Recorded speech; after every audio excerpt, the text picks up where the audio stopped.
ഭഗവാനെ ഇന്നലെ വളരെ മനോഹരമായിട്ടായിരുന്നു ചാർത്തിയിട്ടുണ്ടായിരുന്നു കേട്ടോ. ഒരു മിടുക്കനായിട്ടുള്ള തടിച്ചുരുണ്ടിട്ടുള്ള ഒരു ഉണ്ണിയാണ്. 2 വയസ്സിൽ താഴെ ആയിട്ടേ ഭഗവാന് പ്രായം ഉണ്ടായിരിക്കുള്ളൂ.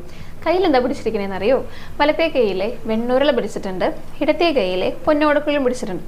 നായ ചിരിച്ചുകൊണ്ട് നിൽക്കുന്ന രീതിയിലായിരുന്നു അലങ്കാരം ചാർത്തിയിട്ടുണ്ടായിരുന്നു കേട്ടോ. അപ്പൊ ഭഗവാനെ എല്ലാ സമയത്തും ഇങ്ങനെ ഓടക്കുള്ളിൽ വിളിച്ച് നടക്കുകയാണല്ലോ. അപ്പൊ ഭഗവാന്റെ പ്രിയപ്പെട്ട ഗോപികമാർക്കൊക്കെ ഒരു ബുദ്ധിമുട്ട്. എന്ത് ബുദ്ധിമുട്ടാണെന്നറിയോ? അവർ ചെയ്യേണ്ട പ്രവൃത്തികളൊന്നും അവർക്ക് നേരാൻ വേണം ചെയ്യാനായിട്ട് സാധിക്കണില്ല. കാരണം ഭഗവാന്റെ ഈ ഓടക്കുഴൽ നാദത്തിൽ ഇവരിങ്ങനെ മുഴുകിപ്പോകുക. അതായത് അവരെന്താണോ ചെയ്തുകൊണ്ടിരിക്കണത് അതിങ്ങനെ കണ്ടിന്യൂസ് ആയിട്ട് ചെയ്യാം. ഒരു ബോധവും ഇല്ലാതെ ഇരിക്കുകയാണ് അവര്. അപ്പോൾ എല്ലാവരുടെ അടുത്തു നിന്നും പരാതികളൊക്കെ കേൾക്കാനായിട്ട് തുടങ്ങി. കാരണം പാത്രം കഴുകാനായിട്ട് ഇരിക്കുന്നവരെ പാത്രം കഴുകിക്കൊണ്ടേയിരിക്കുകയാണ്, ഭക്ഷണം ഉണ്ടാക്കുന്നവരെ അത് ഉണ്ടാക്കിക്കൊണ്ടേയിരിക്കുകയാണ്. അരി ഇങ്ങനെ തിളച്ച് വെന്ത് ചീഞ്ഞു പോകുന്നുണ്ട്, ആരും ഒന്നും അറിയണില്ല. അപ്പൊ പിന്നെ സ്വാഭാവികമായിട്ടും വഴക്കൊക്കെ കേൾക്കൂലോ.